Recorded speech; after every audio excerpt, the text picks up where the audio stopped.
Welcome back to Starting Point. We are approaching the fiscal cliff. How many times have I said that over the last week? How many times have I said that today? Lawmakers on Capitol Hill debating this week how to handle the Bush-era tax cuts, which will expire at the end of the year unless Congress acts. There are two competing plans that have one major difference. Democrats support a version that extends the tax cuts for individuals up to their first $200,000 in yearly income, narrowly passed the Senate last week. Republicans want the cuts extended for all Americans, no questions asked. Democratic Congressman Joseph Crowley of New York sits on the House Ways and Means Committee, going to introduce the House version of the Senate's bill. Nice to see you. Thanks for being with us. Thank you. So the Senate version basically passed along party lines, which means what in the House? Well, I had a couple of Republican supporters as well. What it means, it's sending a message to House representatives, to the leadership of the Republican Party, that if you're serious about getting a tax bill through before the end of the year, here are the parameters.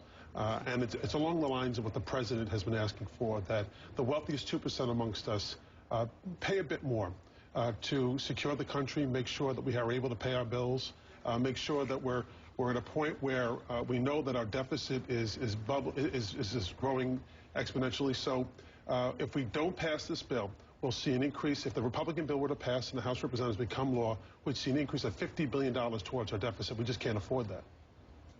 So when you, if this were to fail, right, would Democrats rather extend all the cuts or let them all expire?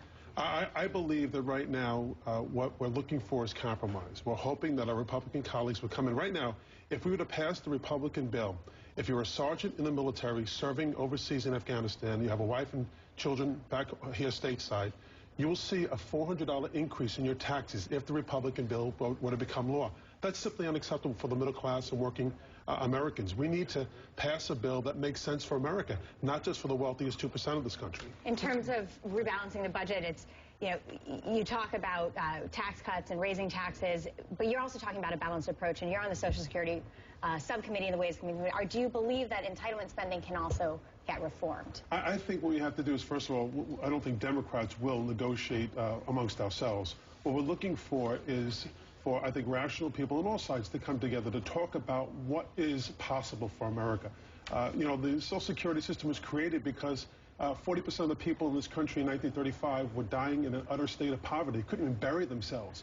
And we look at the advancements that we made with Social Security in place and what it's meant to so many Americans and what it will mean for years to come. Social Security is a jewel of this country.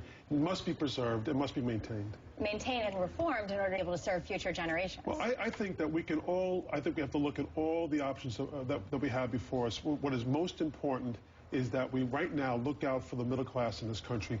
You know, my Republican colleagues, unfortunately, are not doing that. It has been the Democratic Party that has consistently stood for working class people and working men and women in this country, and that's what we're going to continue to do. One question about this. The deficit is, we've had such a huge deficit, and the Democrats want to raise taxes on the wealthiest Americans. It's not going to do enough to cover the deficit. Why won't, considering the size of the crisis, why, you can't just continue to raise taxes on one segment of the population. Why wouldn't you broaden that out and let the tax cuts expire for everyone and say to even middle-class voters, you know what, your taxes have to go up a little bit too? I think during a very difficult time like we're experiencing right now, there's no question we are having some difficult times, especially for working men and women, that this is not the time to be raising taxes on them. I think that there may be an opportunity down the road when things are better, when people are earning more, when people feel better about their own situation. But right now is not that time. So down the road, you'd be willing to raise even the middle-class tax cuts? I think, like most Americans who are rational about this, we have to keep all our options open. What's most important is that we get our fiscal house in order. We need to do that. But we do need to do it in a rational way, and one that makes sense, and one that protects the people in this country who are right now struggling so hard to maintain a living. Congressman, back in 2009, President Obama said that we shouldn't be raising taxes on anybody in a recession. And he, in fact, signed the extension of the tax cuts. Back then, did he consider those people making over $250,000 wealthy? What's changed? What's changed since 2009? Is it because we're in a campaign? I think the president has consistently said that he believes the 250,000 threshold is where he'd like to begin this discussion. He could have done that years ago. Well, there's no. I don't agree with you. I heard you in the earliest segment. You know, he has to negotiate with the Congress. You need 60 votes in the Senate to get anything done. He had both houses. Well, you barely had that, and I think we all understand that history. But the reality is that if the Republican bill were to pass today, we'd be giving a $160,000 tax cut to millionaires.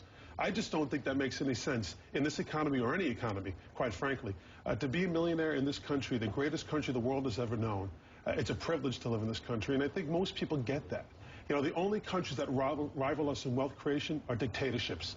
And unfortunately, in those countries, you have to pick the right side. Here, it doesn't matter. You can be green, purple, red or blue, Democrat or Republican. You work hard, you get ahead, you make a living, and you contribute back to this country and make it a better country. Representative Joseph Crowley joining us this morning. Nice to see you, sir. Thanks for coming in to talk to us. We appreciate it. We've got to take a break. Still ahead this morning, a new primetime role at the Democratic convention for former President Bill Clinton.